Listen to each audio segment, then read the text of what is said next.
Kwa kweli kwa muktadha huu mimi nashukuru sana wewe pamoja na jeshi lako kwa kuweza kupambana na kuweza kuhakikisha kabisa tunaweza kuwapiga na kuwadondosha ufalme wa Ukara. Kwa kweli ushindi huu sio ushindi mdogo tu, ni ushindi ambao ni mkubwa, ni ushindi ambao una maana kubwa sana kwetu. Manake ufalme wa Ukara umekuwa unatunyanyasa na kutesa kwa muda mrefu. Kwa hiyo ni wape kongole kwa hilo. Cha pili, ningependa kukuhimiza uongee na vijana wako wafanye usafi kwenye eneo hili ili tufikapo nyumbani basi sherehe kubwa ianze.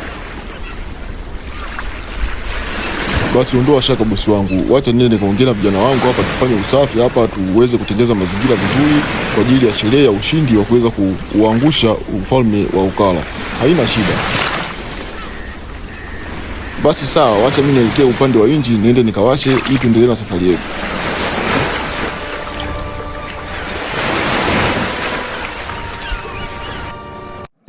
Mume wangu, hivi unakumbuka masharti ambayo tulipewa na mganga? Kwa kweli inabidi uwe makini sana. Hayo mayai wewe ndio umepewa uyabebe.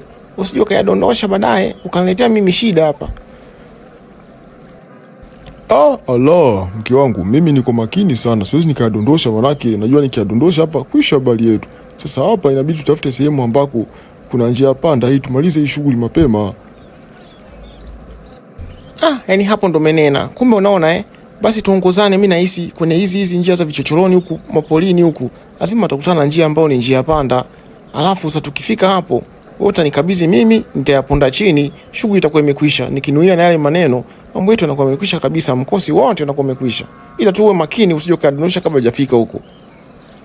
Basi sawa, usijali. Vipi tunapita njia gani sasa? Hii ya magharibi au twende nje ya mashariki? Manake naona kuna njia ambayo inaweza ikatupeleka tukapata sehemu ambayo kuna njia panda. Tupite kwenye hiki kichochoro kidogo hiki. Sawa, tupite njia yote, lakini nakusisitiza tena uwe makini na hayo mayai. Yaani usije ukayadondosha. Shauri yako.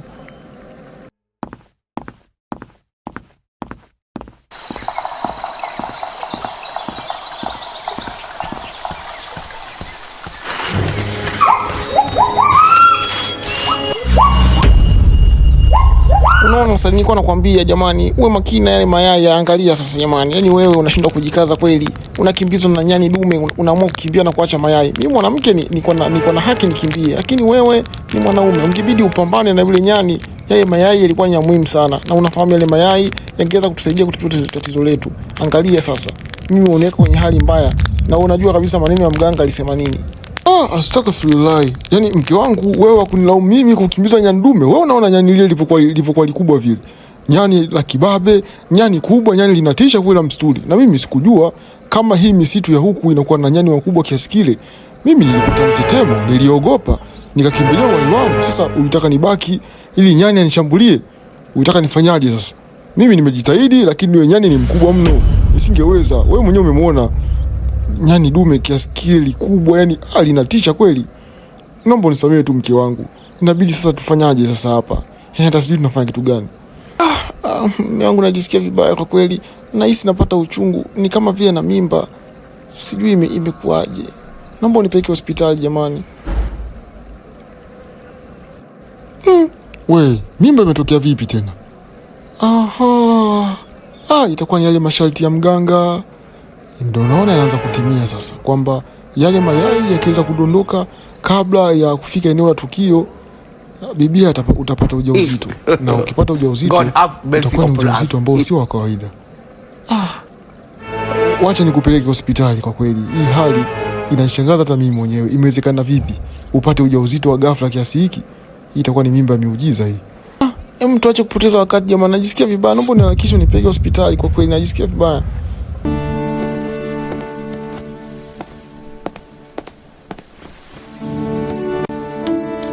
A few moments later. Hongera sana Mr. Chacha. Kwanza nikupongeze kwa kuweza kufanikiwa kupata mtoto. Mbona kama ndoto hii? Unaoniambia ni ya kweli au unanitania dokta wangu?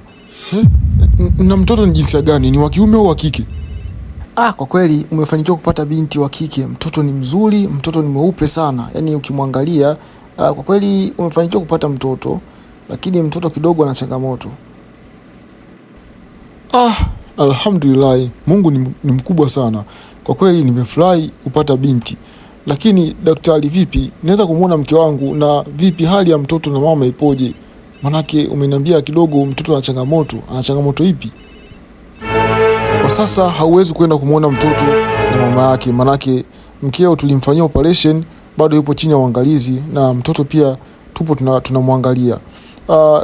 Kitu kilichotokea ni kwamba inaonekana mkeo alijipata kifafa cha mimba, yani aliweza kupata mimba imetoka kabla wakati wake, na sijajua mazingira ya mimba ilikuwaje, lakini kwa maelezo tu ambayo nimeyapata inaonekana ni mimba ambayo sio ya kawaida. Lakini tumejitahidi, mimi na madaktari wenzangu tumeweza kufanikiwa kumzalisha akiwa salama, lakini mtoto aliyezaliwa ni mtoto ambaye ana tatizo la albinism, ni mtoto ambaye ni albino. Mtoto albino? Imekuwaje tena daktari wangu?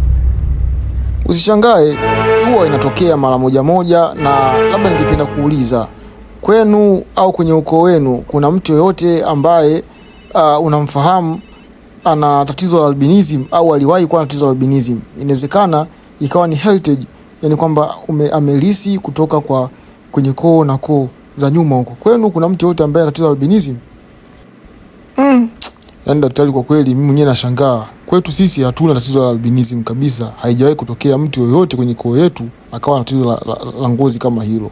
Kwa kweli mimi mwenyewe sishangai, lakini yote haya tumwachie Mungu. Mimi siwezi nikapanga kitu ambacho kimeshatokea.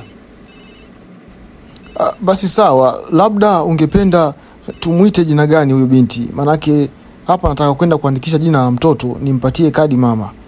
Tumuite jina gani? Unapendekeza tumuite jina gani mtoto? Kumbe alikuwa anatabiriwa ameshatokea, afu najifanya kama nimesahau vile. Alikuwa anatakiwa kuitwa Melissa. Melissa. Okay sawa daktari, mimi ningependekeza jina la Melissa. Huyo binti ataitwa Melissa.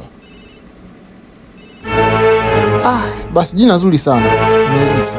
Okay sawa, Melissa.